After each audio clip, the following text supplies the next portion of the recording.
അർജുൻ്റെ ആദ്യത്തെ പുസ്തകമല്ല ഇത്. അർജുൻ എഴുതുന്ന മൂന്നാമത്തെ പുസ്തകമാണ്. ഇതിനു മുമ്പ് അർജുൻ എഴുതിയിരിക്കുന്ന 2 പുസ്തകങ്ങളും എൻ്റെ പിന്നിൽ കാണുന്ന ഈ ചെറിയ ലൈബ്രറിയെ കൂടുതൽ വർണ്ണാഭമാക്കുന്നുണ്ട്. ഈ പുസ്തകത്തെക്കുറിച്ച് പറയുകയാണെങ്കിൽ 9 ചെറുകഥകളുടെ കഥാസമാഹാരമാണ് ഈ പുസ്തകം എന്ന് വേണം പറയാൻ. മനോഹരങ്ങളായ 9 ചെറുകഥകൾ.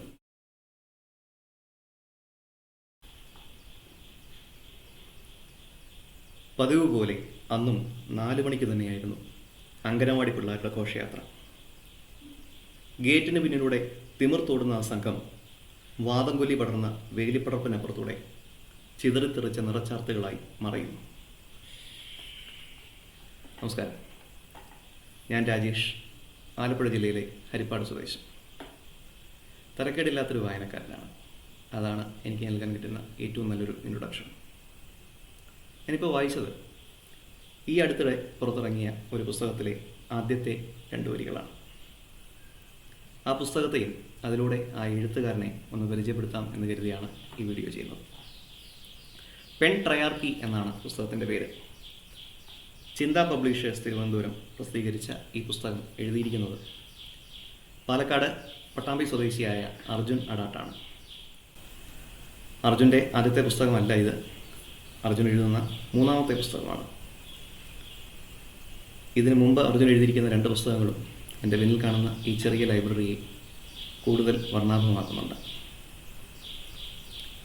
ഈ പുസ്തകത്തെക്കുറിച്ച് പറയുകയാണെങ്കിൽ 9 ചെറുകഥകളുടെ കഥാസമാഹാരമാണ് ഈ പുസ്തകം എന്ന് വേണം പറയാൻ.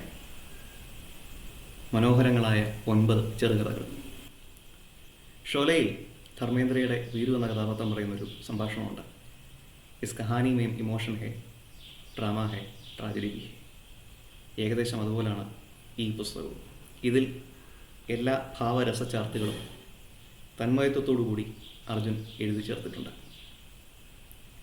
ഇതിലെ കഥാപാത്രങ്ങളെക്കുറിച്ച് പറയുകയാണെങ്കിൽ നമുക്ക് സുപരിചിതരായിട്ടുള്ള ഏതാനും കുറച്ച് കഥാപാത്രങ്ങളാണ് ഈ പുസ്തകത്തിലുള്ളത്.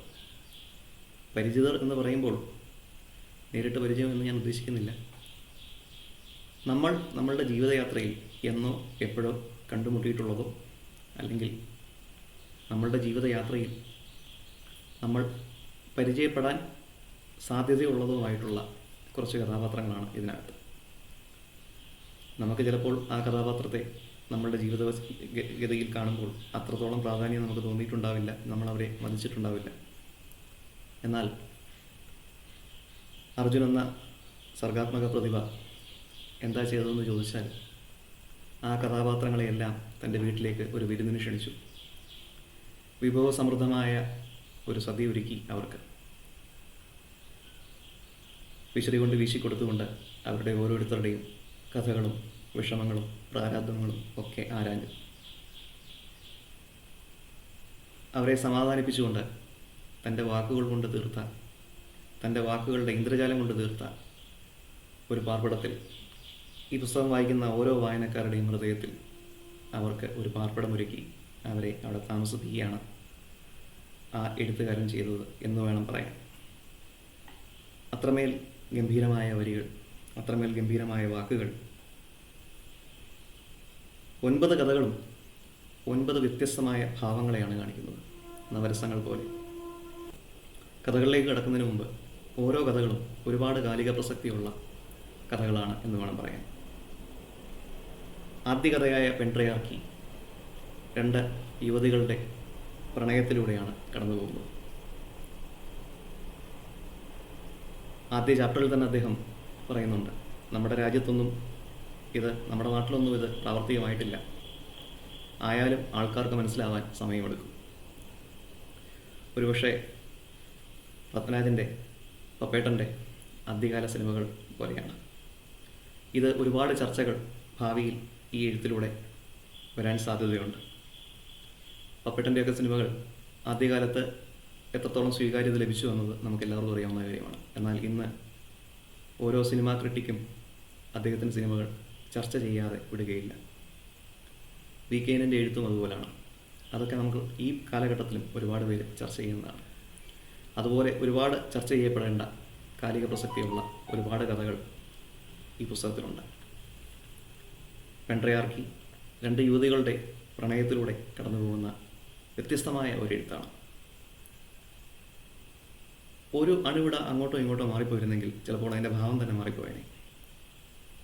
ഭംഗി ഒട്ടും ചോരാതെ, ഒരല്പം പോലും കയർപ്പ് തോന്നാത്ത രീതിയിൽ അത്ര ഭംഗിയായിട്ടാണ്, ഒരു സർജിക്കൽ പ്രിസിഷനോടുകൂടിയാണ് അദ്ദേഹം ഓരോ വാക്കുകളും തിരഞ്ഞെടുത്തിരിക്കുന്നത് എന്ന് വേണം പറയാൻ. ചേണ്ടൻ്റെ ചൂടുള്ള ചന്ദനം എനിക്ക് വളരെയധികം പ്രിയപ്പെട്ട ഒരു കഥയാണ്. ജാതിവെറിയുടെ കാലമെന്ന് പറയാൻ പറ്റത്തില്ല, ഇപ്പോഴും ഇവിടങ്ങളിലൊക്കെ തന്നെ ഇപ്പോഴും ഉണ്ട് എന്ന് വേണം പറയാൻ.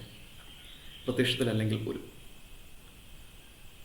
അതിൽ പീഡിതരായിട്ടുള്ള ഒരു വിഭാഗം, അവരുടെ വ്യൂ പോയിന്റിലൂടെയാണ് ആ കഥ പോകുന്നത്. ചേണ്ടനും അവൻ്റെ നായ കാടനും അത്യന്തം ഹൃദയസ്പർശിയായിട്ടൊരു കഥയാണ്.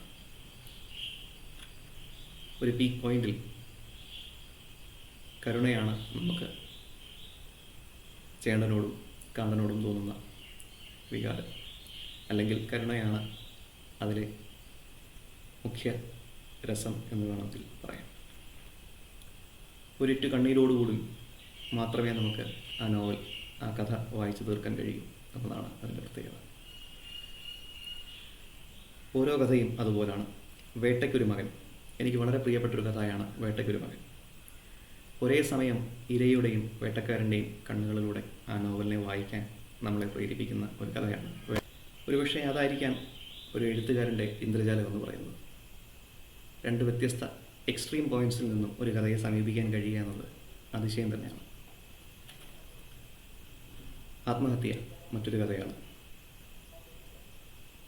മദ്രാസിലെ പ്രളയകാലത്ത് കൂവം നദിയെ അതിൻ്റെ സർവ്വപ്രതാപത്തോടും കൂടി ഒഴുകുന്ന ഒരു കാഴ്ച, മനുഷ്യൻ കെടുത്തിയ ഒരു വലിയൊരു അപ്പാർട്ട്മെൻറ്റിൻ്റെ മുകളിൽ നിന്നുകൊണ്ട് നിസ്സഹായതയോടെ നോക്കിക്കാണുന്ന ഒരു കഥാപാത്രത്തിൻ്റെ കണ്ണുകളിലൂടെയാണ് ഈ നോവൽ കടന്നു പോകുന്നത്. കൂവം നദി അതിൻ്റെ പ്രതാപത്തിൽ ഒഴുകിക്കഴിഞ്ഞ് അതിൻ്റെ ശാന്ത സ്വഭാവത്തിലേക്ക് എത്തുമ്പോൾ വായിക്കുന്ന ആൾക്കാരുടെ മനസ്സ് ശാന്തമല്ല. പുനർചിന്തനത്തിലൂടെ താനിതുവരെ കാട്ടിക്കൂട്ടിയത് എന്താണ് എന്ന്, താനിതുവരെ ചെയ്തു കൂട്ടിയതും ഒക്കെ എന്താണ് എന്ന് വീണ്ടും അവന് തോന്നിച്ചു കൊടുക്കുന്ന ചിന്തകളുടെ പ്രളയക്കുത്തൊഴുക്കാണ് അവൻ്റെ മനസ്സിലൂടെ ആ സമയത്ത് കടന്നു പോകുക. മാരിയപ്പൻ എന്ന കഥാപാത്രമൊക്കെ ഒരിറ്റ് കണ്ണീരോടുകൂടി ഓർത്തുകൊണ്ട് ആ കഥയെക്കുറിച്ചും ഞാൻ കൂടുതൽ വർണ്ണിക്കുന്നില്ല. തീർച്ചയായും വായിച്ചിരിക്കുക. ഞാൻ നേരത്തെ പറഞ്ഞു, ഒരു കഥ പോലും അങ്ങോട്ടും ഇങ്ങോട്ടും ഓവർലാപ്പ് ആവുന്നില്ല എന്ന്. ജാതിവെറിയെക്കുറിച്ച് ആദ്യം പറയുന്ന കഥയാണ് ചേണ്ടൻ്റെ ചൂടുള്ള ചന്ദനമെങ്കിൽ അത് ജാതിവെറിയുടെ അനുഭവസ്ഥരുടെ കാഴ്ചപ്പാടുകളാണ് പോകുന്നതെങ്കിൽ അതിൽ തേർവാഴ്ച നടത്തുന്ന അതിൻ്റെ എക്സ്ട്രീമിസ്റ്റായിട്ടുള്ള അങ്ങേ തലത്തെക്കുറിച്ച് പറയുന്നൊരു കഥയാണ് തേർവാഴ്ച. ഇങ്ങനെ 9 കഥകളും അത്രമേൽ സർഗാത്മകതയോടുകൂടി ക്രിയാത്മകതയോടുകൂടി സമീപിച്ചിരിക്കുന്ന 9 കഥകളാണ്. തീർച്ചയായിട്ടും നിങ്ങളെല്ലാവരും ഈ പുസ്തകം വായിക്കുക. ഈ പുസ്തകം വാങ്ങി വായിക്കുന്നതിന് മുമ്പ് എനിക്ക് ചെറിയൊരു ആഗ്രഹമുണ്ടായിരുന്നു. പറ്റുമെങ്കിൽ ഒരു ചെറുകഥയെങ്കിലും എഴുതുക, ഒരു 2 വരി കവിതയെങ്കിലും എഴുതുക എന്ന്. ഇതൊക്കെ വായിച്ച് തീരാറായപ്പോഴത്തേക്ക് എൻ്റെ മനസാക്ഷി പുറത്തേക്ക് ഇറങ്ങി നിന്ന് എന്നോട് തന്നെ വിരൽ ചൂണ്ടിക്കൊണ്ട് പറഞ്ഞു, ചെവി തോണ്ടാൻ പോലും ഇനി ആ പേന കൈകൊണ്ടെടുത്തേക്കരുത്, ആദ്യം ഇതൊക്കെ വായിച്ച് പഠിക്കുന്നത്. ശരിയാണ്, നല്ലൊരു വായനക്കാരന് മാത്രമേ നല്ലൊരു എഴുത്തുകാരനാകാൻ കഴിയൂ. അർജുനോട് എനിക്ക് അസൂയയാണ് തോന്നുന്നത്. അദ്ദേഹം നല്ലൊരു എഴുത്തുകാരനോടൊപ്പം തന്നെ തീർച്ചയായും അത്രമേൽ ഗംഭീരമായ ഒരു വായനക്കാരൻ കൂടിയായിരിക്കും. ഇനിയും ഒരുപാട് പുസ്തകങ്ങൾ വായിക്കാനുണ്ട്. തീർച്ചയായിട്ടും അർജുൻ ഒരുപാട് പുസ്തകങ്ങൾ എഴുതി അതിലേക്ക് സമ്മാനിക്കും എന്ന് ഞാൻ വിശ്വസിക്കുന്നു. അർജുനും പെൺട്രയാർക്കി എന്ന ഈ പുസ്തകത്തിനും ചിന്താ പബ്ലിഷേഴ്സിനും എൻ്റെ ആശംസകൾ. Thank you.